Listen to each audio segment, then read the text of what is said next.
Today we're going to talk about getting set up and the basics of Instagram.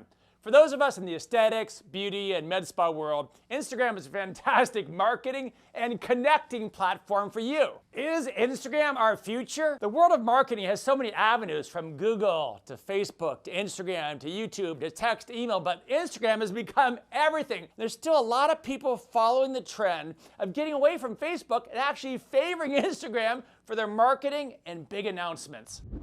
Are you ready to dig in? We're going to talk about number one, what we think of Instagram for the aesthetics, beauty, and health industries. Number two, how to set up your separate business and personal Instagram pages.